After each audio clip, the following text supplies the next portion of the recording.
de la crisis que estamos viviendo. Huracanes, terremotos, incendios, pandemia. Necesitamos un mensaje a nuestro corazón. Ministerio al pequeño rebaño. Reciban un saludo de parte de su amigo el pastor Miguel Tirado. Estamos aquí nuevamente para otro capítulo de El pequeño rebaño.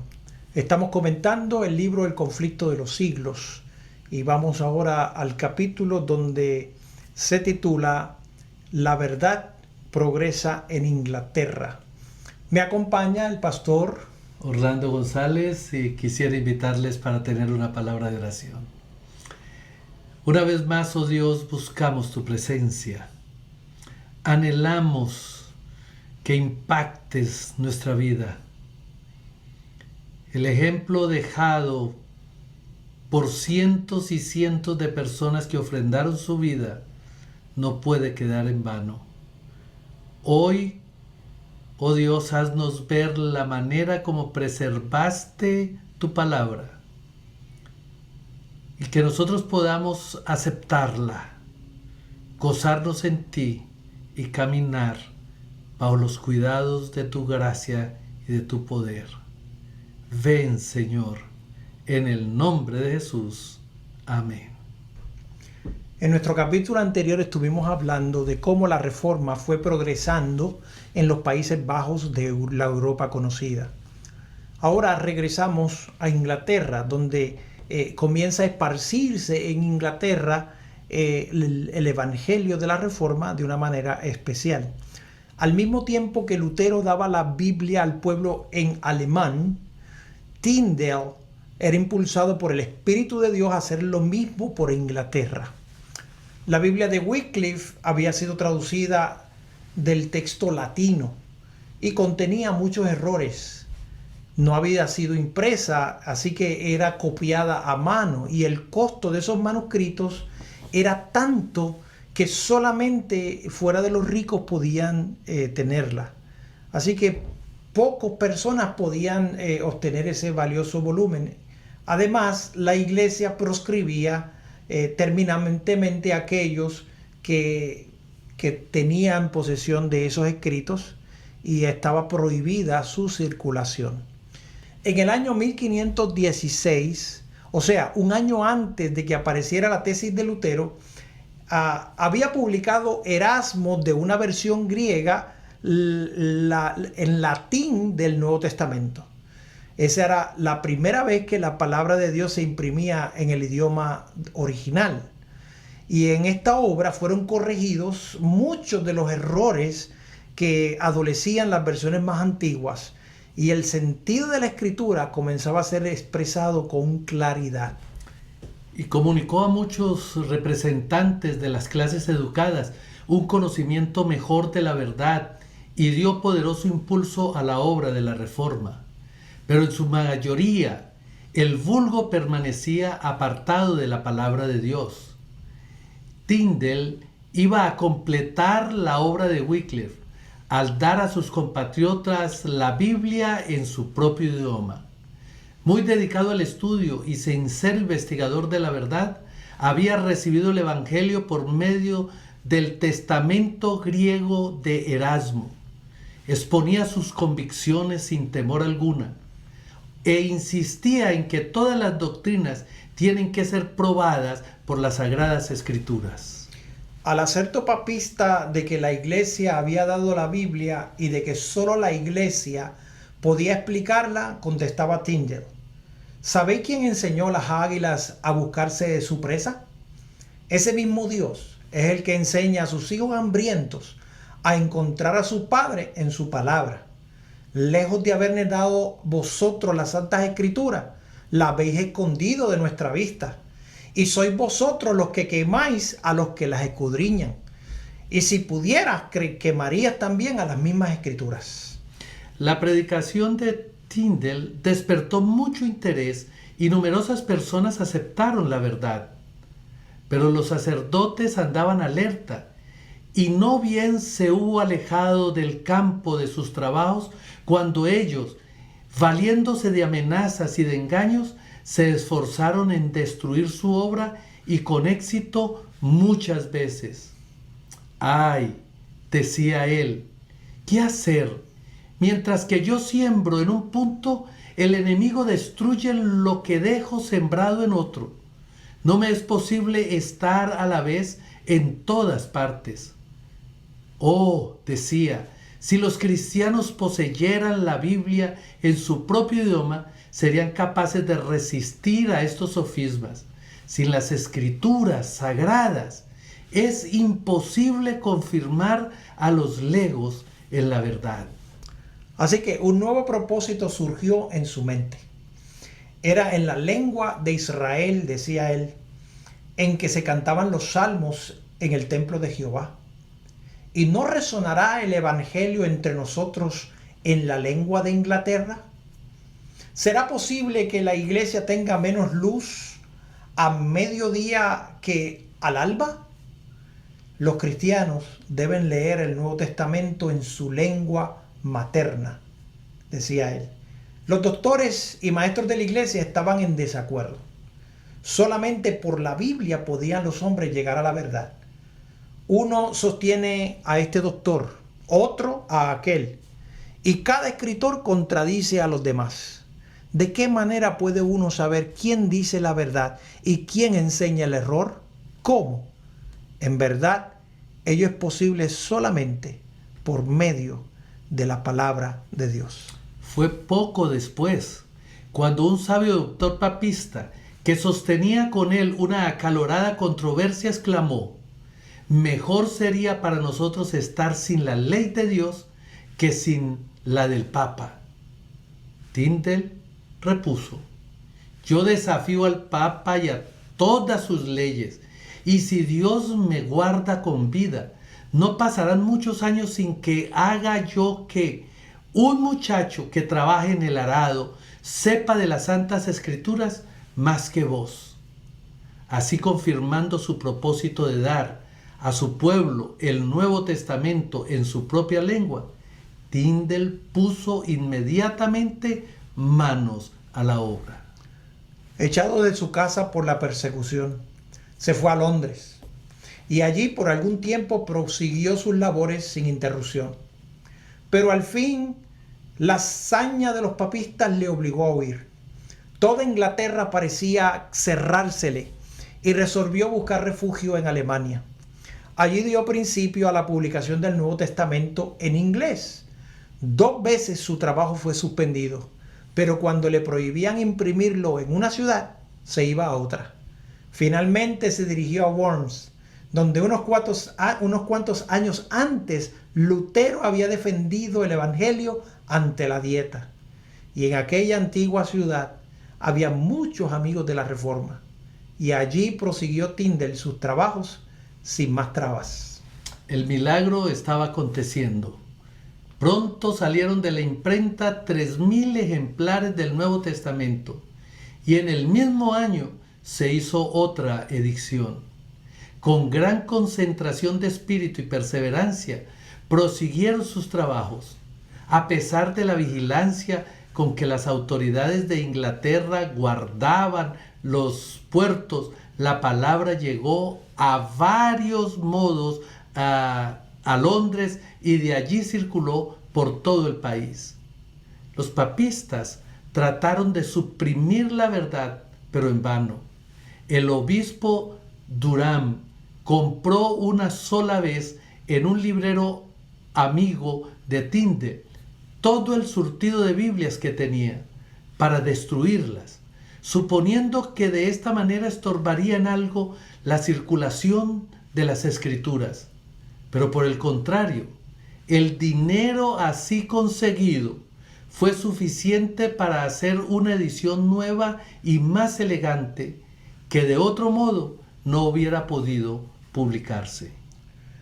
Cuando Tyndale fue aprehendido posteriormente, le ofrecieron la libertad a condición de que revelase los nombres de los que le habían ayudado a sufragar los gastos de impresión de sus Biblias. Y él contestó que el obispo de Durham le había ayudado más que nadie, porque al pagar una gran suma por las Biblias que había en existencia, le había ayudado eficazmente para seguir adelante con valor. La traición entregó a Tyndale a sus enemigos y quedó preso por muchos meses. Finalmente dio testimonio de su fe por el martirio, pero las armas que él había preparado sirvieron para ayudar a que otros soldados pudieran seguir batallando a través de los siglos hasta el día de hoy. Surge un personaje interesante, Latimer. Él sostuvo desde el púlpito que la Biblia debía de ser leída en el lenguaje popular. El autor de las Sagradas Escrituras, decía él, es Dios mismo, y ellas participan del poder y de la eternidad de su autor.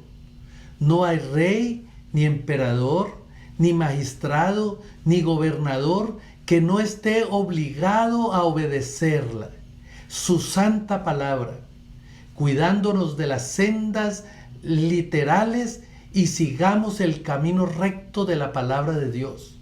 No andemos como andaban nuestros padres, ni tratemos de saber lo que hicieron, sino lo que hubieran debido hacer. Barnes y Frith, fieles amigos de Tyndale, se levantaron en defensa de la verdad. Siguieron después Cranmer y los Ridley. Estos caudillos de la Reforma inglesa eran hombres instruidos.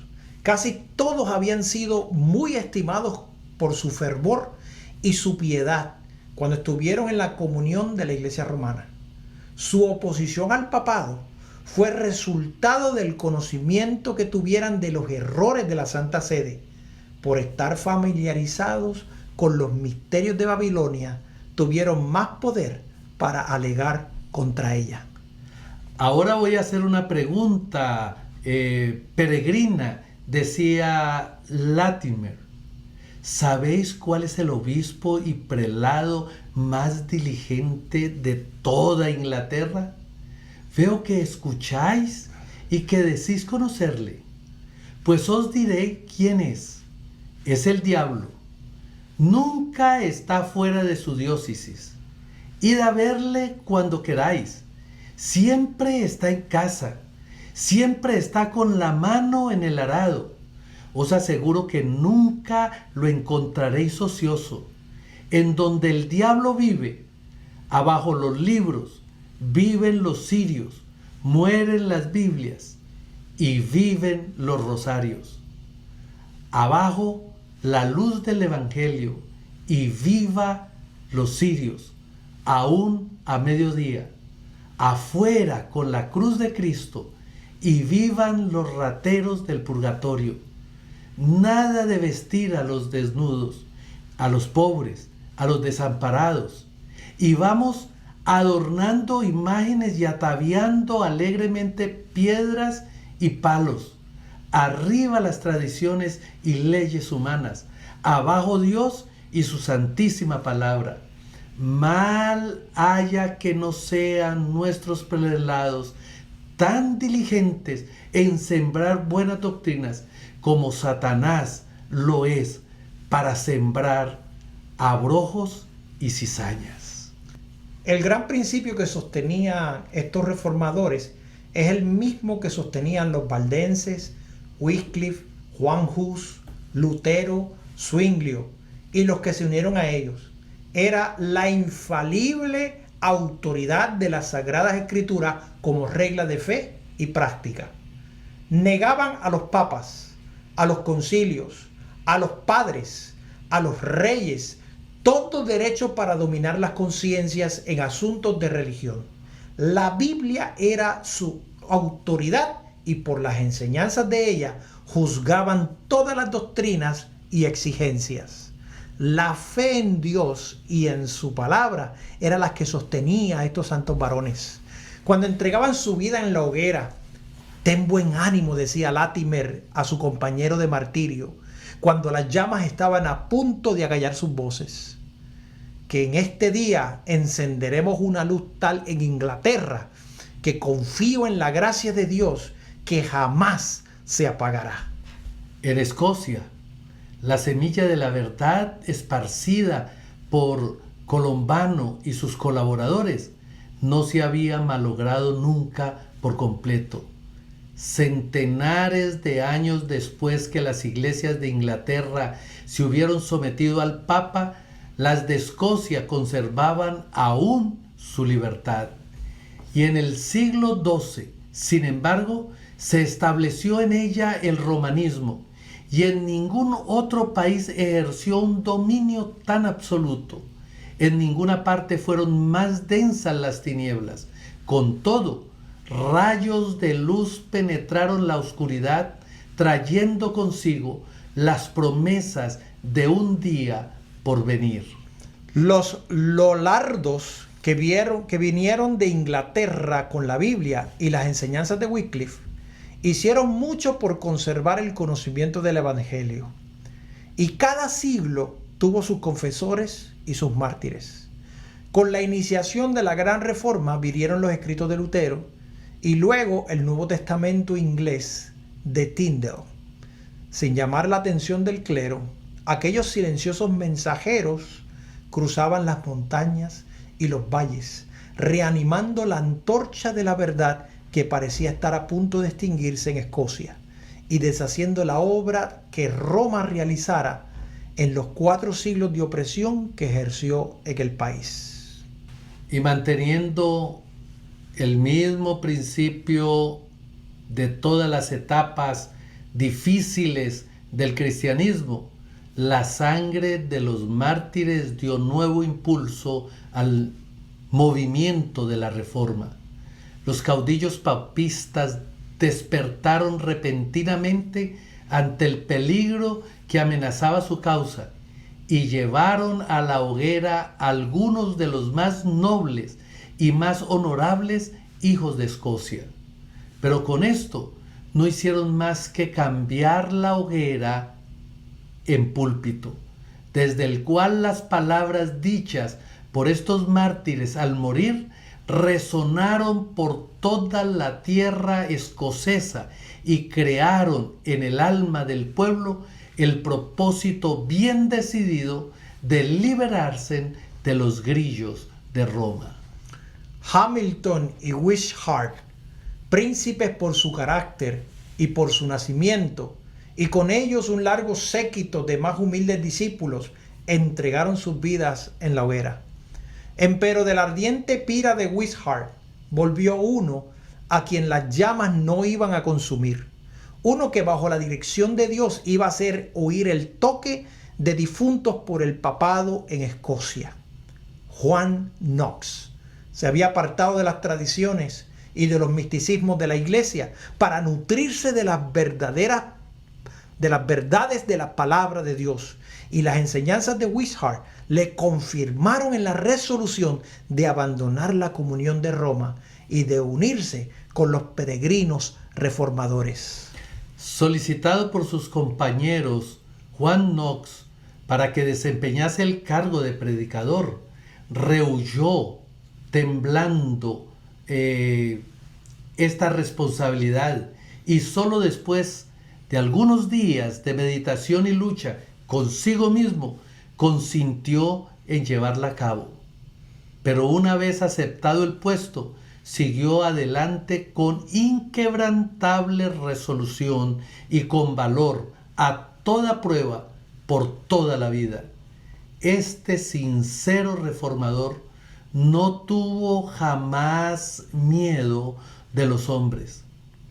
El resplandor de la hoguera no hizo más que dar a su favor mayor intensidad.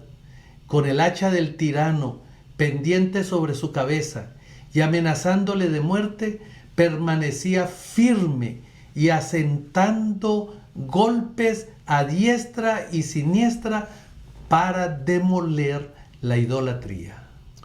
Cuando lo llevaron ante la reina de Escocia, en cuya presencia flaqueaba el más valiente y el más de los grandes de los caudillos, Juan Knox testificó firme y denodadamente por la verdad. No podían ganarlo con halagos, no podían intimidarlos con amenazas. La reina le culpó de herejía, Había enseñado al pueblo una religión que estaba prohibida por el Estado y con ello, añadía ella, transgredía el mandamiento de Dios que ordena a los súbditos obedecer a sus gobernantes. Pero Knox respondió con firmeza: como la religión verdadera no recibió de los gobernantes su fuerza original ni su autoridad, sino solo del eterno Dios, así tampoco deben los súbditos amoldar su religión al gusto de sus reyes. Porque muy a menudo son los príncipes los más ignorantes de la religión verdadera. Si toda la simiente de Abraham hubiese sido de la religión de Faraón, del cual fueron súbditos por largo tiempo, os pregunto, señora, ¿qué religión habría hoy en el mundo? Y si en los días de los apóstoles todos hubieran sido de la religión de los emperadores de Roma, decidme, señora, ¿qué religión habría hoy en el mundo? De esta suerte, señora, podéis comprender que los súbditos no están obligados a sujetarse a la religión de sus príncipes, si bien les está ordenado obedecerles. María, la reina, respondió: no interpretáis las escrituras de un modo y ellos, los maestros romanistas, las interpretan de otro. ¿A quién creeré y quién será el juez en este asunto? Debéis creer en Dios, contestó el reformador, que habla con sencillez en su palabra. Y más de lo que ellos digan, no debéis creer ni a unos ni a los otros. La palabra de Dios es clara. Y si parece haber oscuridad en algún pasaje, el Espíritu Santo, que nunca se contradice a sí mismo, se explica con más claridad en otros pasajes. De modo que no queda lugar a duda para el ignorante. Tales fueron las verdades que el intrépido reformador, con peligro de su vida, dirigió a los oídos reales. Con el mismo valor indómito se aferró a su propósito y siguió orando, combatiendo con fidelidad como un soldado del Señor, hasta que Escocia quedó libre del papado. En Inglaterra, el establecimiento del protestantismo como religión nacional hizo menguar la persecución, pero no la hizo cesar por completo. Aunque muchas de las doctrinas de Roma fueron suprimidas, se conservaron muchas de sus formas de culto. La supremacía del Papa fue rechazada, pero en su lugar se puso al monarca como cabeza de la Iglesia. Muchos distanciaban aún los servicios de la Iglesia de la pureza y de la sencillez del Evangelio. El gran principio de la libertad religiosa aún no era entendido.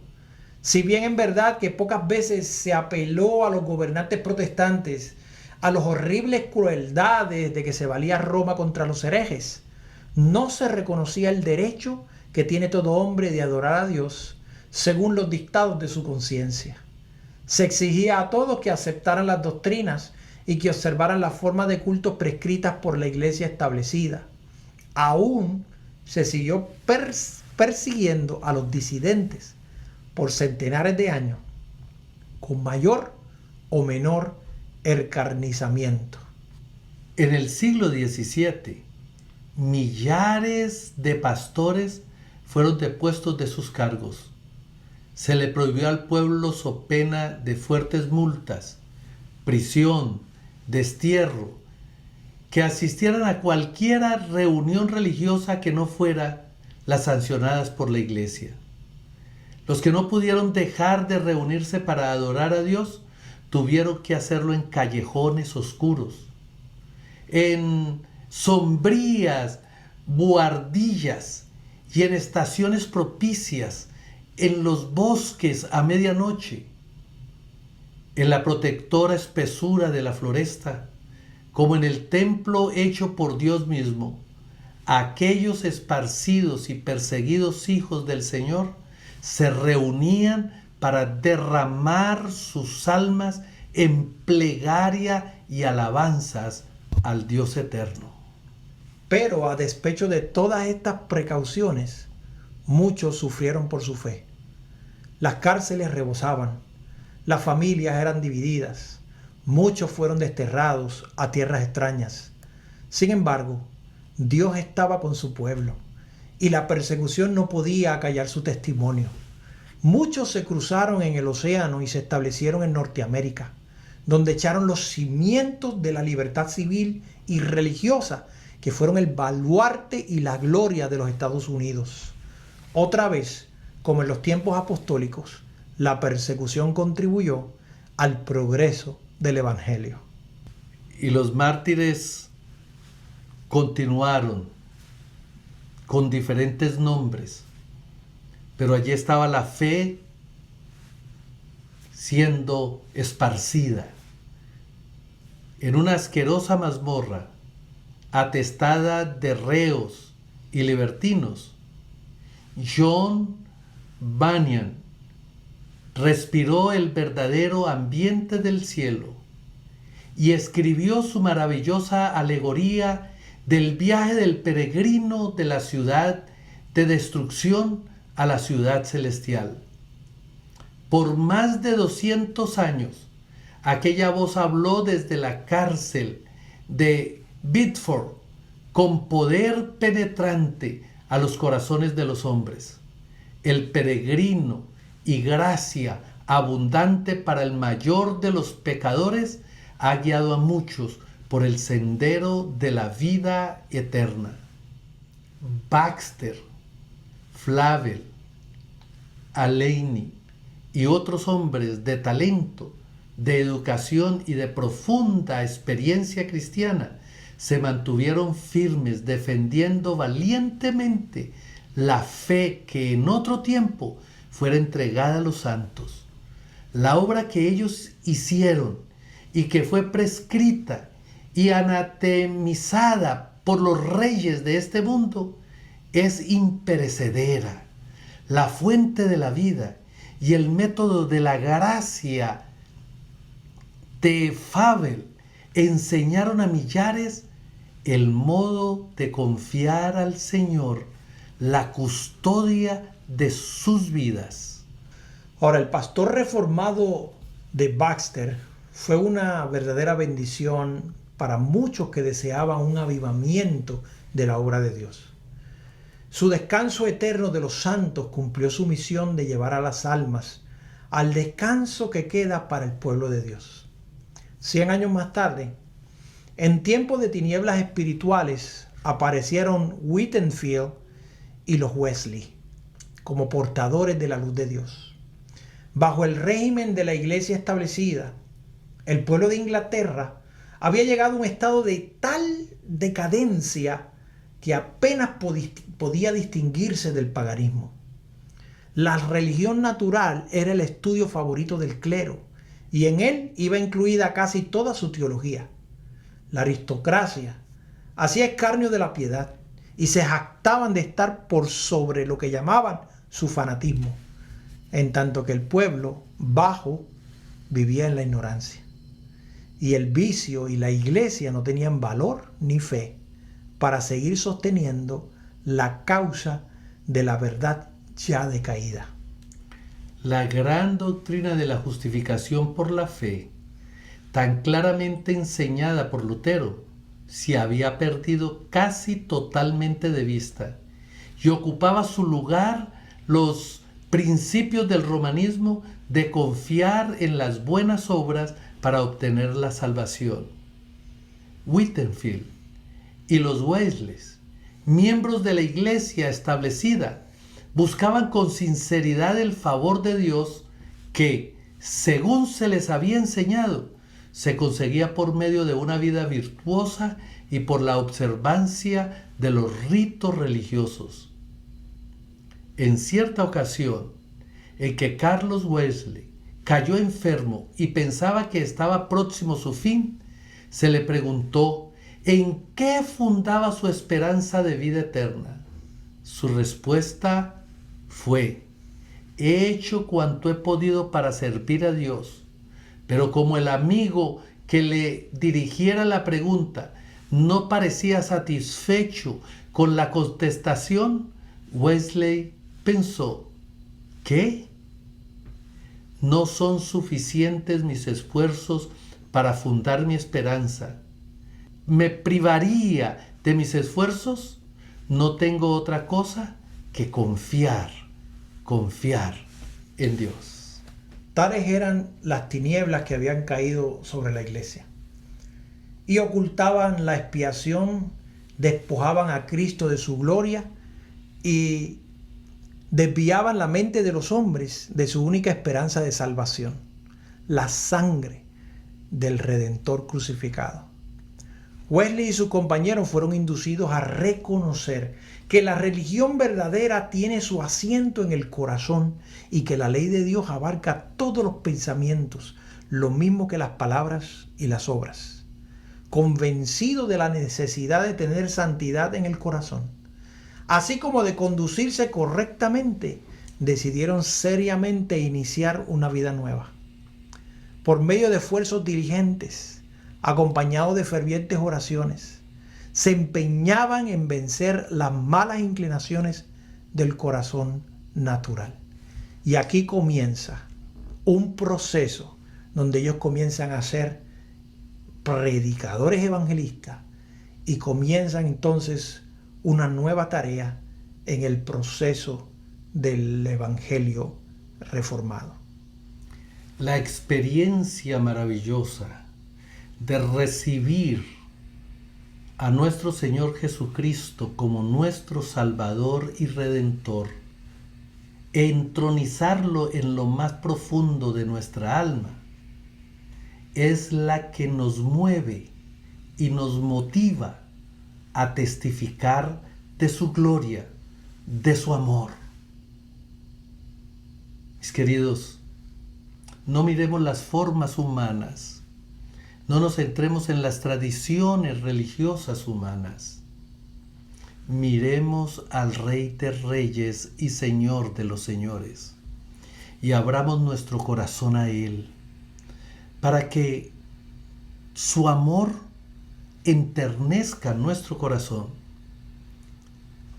y nuestro amor hacia Él nos una para siempre. Amén. Venid y estemos a cuentas, dice el Señor. He aquí yo estoy a la puerta y llamo, repite.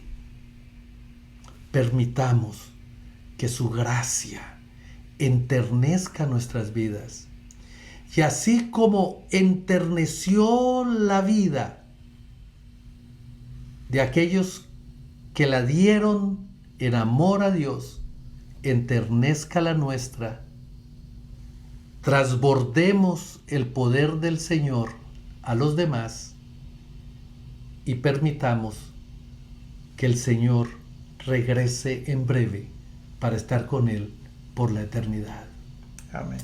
Querido y eterno Padre, gracias, gracias mil por tu bondad, por preservar tu palabra. Que tu pureza sea introducida en nosotros y que el amor nos una de tal manera que no podamos vivir separados de ti. Ven, Señor, ven. Amén. Amén. Este fue un mensaje del pequeño rebaño. Bendiciones. Dios te bendiga.